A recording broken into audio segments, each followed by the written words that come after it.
Welcome to Suman TV. నేను మీ Suman TV. నాకు చాలా మంది ఎగ్జామ్స్కి వెళ్ళేటప్పుడు తీసుకోవాల్సినటువంటి జాగ్రత్తలు ఏంటి? అరే ఎగ్జామ్స్కి వెళ్ళేటప్పుడు ఎలాంటి జాగ్రత్తలు తీసుకోవాలో మాకు తెలీదా, దాని మీద కూడా వీడియోనా అనుకునేటువంటి వాళ్ళు ఉంటారు. దాని మీద కూడా వీడియో ఉంటుంది.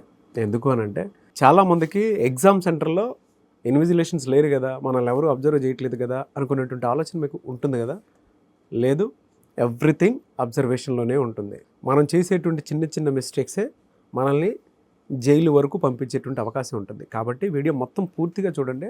గవర్నమెంట్ ఆస్పిరెంట్స్ ఎవరైతే ఉంటారో ఎందుకు ఈ వీడియో చేస్తున్నాం అనేటువంటి దాని మీద మీకు ఒక పర్టికులర్ అవగాహన వస్తుంది. సో అది ఏ ఎగ్జామ్ అయినా సరే, రేపు జరగబోయేటువంటి ఐబీపీఎస్ ఎగ్జామ్స్ అయినా సరే ఎలా కేర్ తీసుకోవాలనేది ఈరోజు మనతో పాటు శ్రీధర్ సిసి నుంచి శ్రీధర్ గారు ఉన్నారు. వారి మాట్లాడే తెలుసుకుందాం. Hello sir. Hello sir, exams యాక్చువల్గా గవర్నమెంట్ ఆస్పిరెంట్ అంటే దానికి తగ్గట్టే మైండ్ సెట్ ఉండాలి. కానీ కొన్నిసార్లు ఏమవుతుందంటే ఎగ్జామ్ సెంటర్కి వెళ్ళిన తర్వాత పక్కన ఆన్లైన్ ఎగ్జామ్ కదా, ఏమవుతుందిలే, ఎవరు మనల్ని అబ్జర్వ్ చేస్తారులే అనుకున్న ఆలోచనతోటి ఇద్దరు స్టూడెంట్స్ ఏం చేస్తారంటే ఒక అండర్స్టాండింగ్కి వస్తారు. ఫస్టే ఎగ్జామ్ బిఫోర్ ఒక అండర్స్టాండింగ్ వస్తారు. ఒక సెక్షన్ నువ్వు, ఒక సెక్షన్ నేను కవర్ చేసుకుందాం అని చెప్పేసి అనుకుంటుంటారు. అక్కడే చేసేటువంటి అతిపెద్ద మిస్టేక్. అక్కడి నుంచే మిస్టేక్ స్టార్ట్ అవుతూ ఉంటాయి. కానీ వాళ్ళకి తెలియదు మన చుట్టూ ఇన్ని క్యాంప్స్ ఉన్నాయి, ఎంత అబ్జర్వేషన్ ఉంది అనేటువంటి విషయం అర్థం కాదు. ఎలా చెక్ చేస్తారు, వీళ్ళు కూడా ఏ విధంగా బిహేవ్ చేయాలి ఎగ్జామ్ సెంటర్కి వెళ్ళే ముందు? రైట్ అండి. అసలు ఫస్ట్ ఎగ్జామ్కి వెళ్ళేటప్పుడు డాక్యుమెంట్స్ ఏమేమి కావాలనే దాని దగ్గర నుంచి స్టార్ట్ చేద్దాము. ఓకే. హాల్ టికెట్, ప్రిలిమినరీ అయితే ప్రిలిమినరీ హాల్ టికెట్, 2 ఫోటోగ్రాఫ్లు, నెక్స్ట్ మన ఆధార్ కార్డు ఒరిజినల్, దాంతోపాటు దాని యొక్క జిరాక్స్.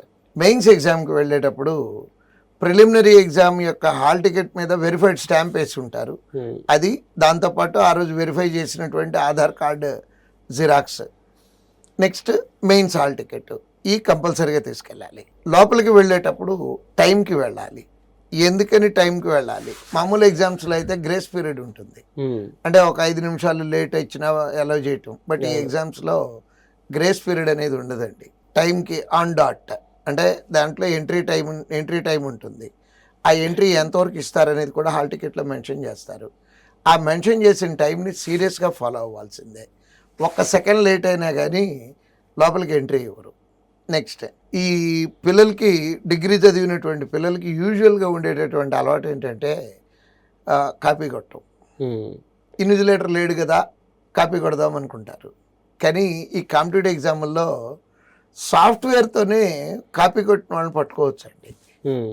ఎట్లా అంటే ఇప్పుడు కండక్ట్ చేసే ఆర్గనైజేషను టీసీఎస్ వాళ్ళు కండక్ట్ చేస్తున్నారు. బ్యాంక్ ఎగ్జామ్స్ అన్నీ కూడా, ఎస్ఎస్సి కూడా వాళ్ళే కండక్ట్ చేస్తున్నారు. ఆ సాఫ్ట్వేర్లో నా నాలెడ్జ్ ప్రకారం దాదాపు 15-16 చెక్లు ఉన్నాయండి. ఓకే. 15-16 15-16 స్టేజెస్లో చెక్ చేస్తారండి. ఎలా సార్ అది? ఎట్లా అంటే ఫస్ట్ ఎగ్జామ్ జరిగింది, ఇండియా మొత్తం ఎగ్జామ్ జరిగింది, సేమ్ మార్కులు వచ్చిన వాళ్ళని బయటికి తీస్తారు. కరెక్ట్లు, ఇప్పుడు ఫర్ ఎగ్జాంపుల్ మన ఇద్దరమే ఎగ్జామ్ రాసాము, మన ఇద్దరికే సేమ్ మార్క్స్ వచ్చినాయి అనుకోండి. సేమ్ మార్కులు వస్తే మీ కరెక్ట్లు ఏంటి, నా కరెక్ట్లు ఏంటి, మీ తప్పులేంటి, నా తప్పులేంటి, ఎగ్జాక్ట్గా మ్యాచ్ అయినాయి అనుకోండి. మ్యాచ్ అవ్వకపోతే వదిలేస్తారు. మ్యాచ్ అయినాయి అనుకోండి, ఏ ఊళ్ళో ఎగ్జామ్ రాశారు అనేది చూస్తారు. వేరు ఊళ్ళలో రాశాము, వదిలేస్తారు. సేమ్ ఊళ్ళోనే రాశాము, ఏ ల్యాబ్లో రాశారు, వేరు ల్యాబ్లో రాశారు, నో ఇష్యూ. సేమ్ ల్యాబ్లోనే రాశారు, సీటింగ్ చెక్ చేస్తారు. వీటితో పాటు మీరు పెట్టిన దాన్ని తర్వాతే ప్రతి క్వశ్చన్కి ఆన్సర్ నేను పెట్టాను అనుకోండి, అంటే నేను మీ దాంట్లో కాపీ కొట్టినట్టు ప్రూవ్ అవుతుంది. సీసీ కెమెరా ఫుటేజ్ తీస్తారు. దీన్ని ఐబీపీఎస్ వాళ్ళు ఈ రోజు వరకు సీరియస్గా తీసుకొని కేసు పెట్టి ఇంప్లిమెంట్ చేయలేదు కానండి, ఆ ఎగ్జామ్ వరకు బార్ చేస్తున్నారు ఇట్లా పట్టుకున్నటువంటి ఏమన్నా ఉంటాయి. ఓకే. బట్ నోటిఫికేషన్లో ఇచ్చిన రూల్ కనుక ఫాలో అయితే 7 years బార్ చేయడంతో పాటు ఎగ్జామినేషన్ నుంచి క్రిమినల్ ప్రొసీజర్ కూడా స్టార్ట్ చేయొచ్చండి, మాల్ ప్రాక్టీస్ కింద. మనం ఈ ఇంటర్వ్యూ జరుగుతానికి ఎగ్జాక్ట్గా 1/2 hour ముందు ఓ స్టూడెంట్ వచ్చాడు. ఐబీపీఎస్ నుంచి షోకాజ్ నోటీస్ వచ్చింది సార్ నాకు అనుకుంటా.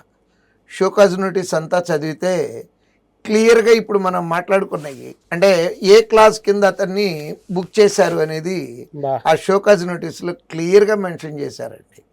Mall practice. నేను అడిగాను కూర్చోబెట్టి, ఏం జరిగింది, నాకు అబద్ధం చెప్పకుండా నిజం చెప్పు అని చెప్పి అడిగితే, సార్ నేను కాపీ కొట్టలేదండి, నా పక్కనోడు నిమిషానికి నా దురదృష్టం కొద్దీ మేము చదువుకున్న బ్యాచ్, ఏ బ్యాచ్లో అయితే చదువుకున్నానో నాకు దగ్గరలో కూర్చున్నటువంటి స్టూడెంటే నా పక్కన వచ్చాడు. మొదటి నుంచి నన్ను అది చెప్పు ఇది చెప్పు ఇది చెప్పు అది చెప్పు అంటే నేను ఇట్లా నన్ను అడగమాకు నేను చెప్పను అని చెప్పు అంటూ నేను ఒక్క బిట్ కూడా ఇంటెన్షనల్గా చూపించలేదు. బట్ అతను పక్కన కూర్చొని నా దాంట్లో కాపీ కొట్టి రాశాడండి. ఇద్దరికీ షోకాజ్ నోటీస్ వచ్చింది. దీనికి ఏ రకంగా ఆన్సర్ చేయాలి అనుకుంటూ ఈ ఇంటర్వ్యూకి జస్ట్ 10 నిమిషాల ముందు వచ్చి వెళ్ళాడండి. అంటే మనం కాపీ కొట్టం కాదు, మన దాంట్లో ఎవడు కాపీ కొట్టకుండా కూడా చూసుకోవాల్సిన బాధ్యత మనకుంది.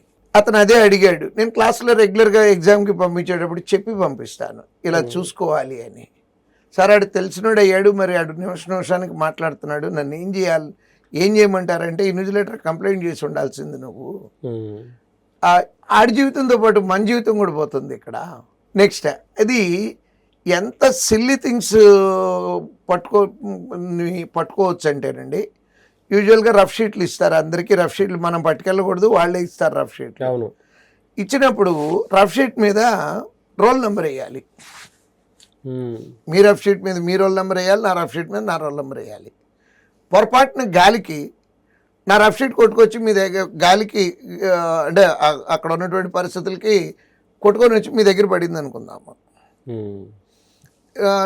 తెలిసినా తెలియపోయినా కొంచెం ఆ షీట్ ఇవ్వరా అని అడుగుతాము. అడిగినా కూడా టచ్ చేయకూడదండి. కారణం ఏంటంటే ఎక్స్చేంజ్ ఆఫ్ ఆన్సర్స్ అనే ఒక క్లాజ్ ఉందండి IBPS నోటీస్లో. ఓకే. అంటే నా రఫ్ షీట్ మీద నేను చేసిన ఆన్సర్లు ఉంటాయి. అది మీ చేతిలో ఉంటే మన ఇద్దరిని బార్ చేసేయచ్చు అండి. ఎంతకాలం బార్ చేయొచ్చు? Any mistake 7 years. That IBPS వాళ్ళు రీసెంట్గా, ఇంతకుముందు నుంచి రూల్స్ అన్నీ ఉన్నాయండి, బట్ పని కట్టుకొని మాల్ ప్రాక్టీస్లు ఇట్లాంటివన్నిటిని సీరియస్గా తీసుకుంటాము అని ఒక 15 days బ్యాక్ నోటీస్ కూడా ఇచ్చారండి పిల్లలందరికీ. ఏ నోటీస్ సార్ అది? అంటే ఈ రకంగా ఏ రకమైనటువంటి తప్పులు జరిగినా సరే మిమ్మల్ని ఈ రకంగా అంటే చేసే తప్పులు ఏంటి, ఈ చేసే పనిష్మెంట్లు ఏంటి అని నోటీస్ రీసెంట్ ఒక 15 days బ్యాక్ పబ్లిష్ చేయడం జరిగింది. కానీ ఈ రూల్స్ అన్నీ కూడా ఎప్పటి నుంచో ఉన్నాయి. ఇంతకుముందు ఇంప్లిమెంట్ చేసి ఉండకపోవచ్చు, ఇప్పటి నుంచే సీరియస్గా ఇంప్లిమెంట్ చేస్తున్నారు. Okay, that is comes under malpractice. Yes, malpractice in the sense 7 years bar. 22 సంవత్సరాల పిల్లోడిని 7 ఏళ్ళు బార్ చేశారంటే 29 ఏజ్ అయిపోయింది. ఇంకా క్రిమినల్ ప్రొసీజర్ కూడా స్టార్ట్ చేయొచ్చండి. బట్ ఇప్పుడు వరకు అయితే నా అనుభవంలో బార్ చేయటం కొన్ని చూసాము, షోకాజ్ నోటీస్ ఇచ్చి ఆ ఎగ్జామ్ ఆపేయటం చూసాము. బట్ క్రిమినల్ ప్రొసీజర్లు అయితే ఇంతవరకు చూడలేదు. బట్ అది కూడా చేస్తాము సీరియస్గా అని చెప్పి మొన్న IBPS వాళ్ళు ఇచ్చినటువంటి నోటీసులో ఉందండి. అందుకని నేను విద్యార్థులకు ఇచ్చే సలహా ఏంటంటే మనం కాపీ కొట్టడం కాదు, మన దాంట్లో వేరే వాడు కాపీ కొట్టకుండా కూడా చూసుకోవాల్సినటువంటి బాధ్యత మనకు.